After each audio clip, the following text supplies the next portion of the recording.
are you what you're asking for? Amen. Are you what you're asking for? And if not, then do the work that you need to do to become what you're asking for.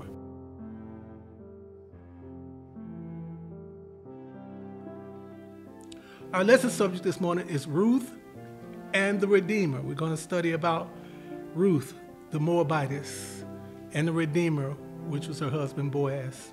Last week's lesson, we talked about how worship with God is his love language. If I ever want to touch the heart of God or touch the throne of God or touch heaven, I worship him.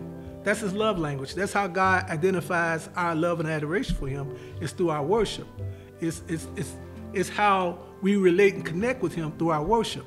This is what we're talking about this morning, about Ruth and the Redeemer.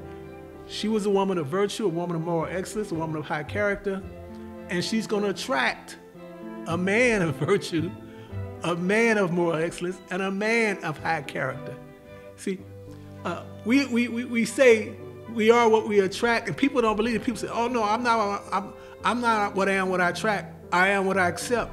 No, you are what you attract too. Amen. Amen. You can attract it but not accept it. Amen. So when you see women and they got these suspect men and men that don't seem to be doing nothing, they attract that type of men. And a woman say, "Oh no, I keep attracting these certain type of guys," and that's whatever. That's what you are. That's the energy they put out. That's the energy you put out. When we put out that certain energy, we bring that certain energy to us. And I know that there are certain women, they say, "Well, I want my Boaz, I want my this, I want my that, I want my man to be this, that, and that." Don't accept the person, don't accept the man or woman, don't accept you as you are without any kind of changes or any move toward improvement. But then you want the person to be way up here at the high level. But if you're not there, Ruth was looking for a new man or a new husband. Now, Boaz wasn't necessarily looking for a wife because he had maidens, but Boaz was willing to change what he was looking for if the right woman came along. Amen. That's what women got to understand something. If the right woman come along, the man that's looking for that woman will change what they're looking for if you're the right woman. Man, too many times people and sometimes women, they want something and they're not the right person for the man they're asking for. And then they get upset, well, there's no good men and so forth and so on. Well, are you the right woman for the man that you're seeking?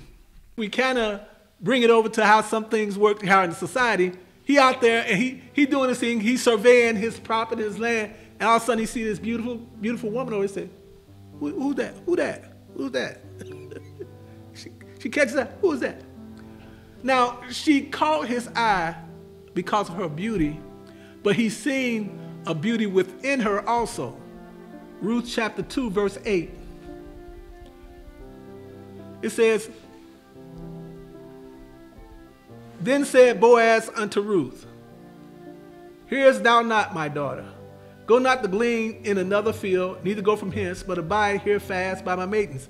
And so he's saying, no, not only can you glean, but I want you to glean only in my fields. He knew right then and there that he wanted to have a special relationship with this woman. It didn't take a year and 20 months and 5 years. I know all this stuff. It's going to take so many years. Listen, people put in 7, 8 years and they get married and say, "Well, how long y'all been married?" "Well, we've been married 5 years, but we've been together 12. And make no mistake about it, I know we say in society that marriage it doesn't benefit men. It benefits men in the eyes of God. Listen, if I'm going to be a Boaz, if I'm going to be the provider, and I'm going to be the one that is going to pick my wife, I'm going to make sure I try my best. Lord, you send me my Ruth. I'm not going to pick somebody in the garden and say, "Oh, yeah, well, no, if you're not my Ruth, I'm not picking you." I'm not marrying a woman that don't love God, that don't know God. I'm not even listen. That kind of woman don't appear on my radar. Don't even appear on my radar. I'm engaged and involved in church. I'm involved in things of the Lord. I'm involved in trying to build a ministry. I'm involved in trying to help people get saved and help people's lives and bring on love and compassion and mercy. Why would I be attracted to someone that want to run the streets and be in bars and stuff like that? That person, and I'm not trying to put anybody, I'm saying that type of person don't appear on my radar if I'm a Boaz. If God is taking care of me and I have a certain amount of wealth and stability and stuff like that, you come and you have 4 or 5 kids by 3 or 4 dudes, that you don't even appear on my radar. Amen. You don't appear on my radar. So I'm not trying to say I'm so great. I'm saying if I'm going to be in the role of a Boaz, God's going to lead me to my Ruth.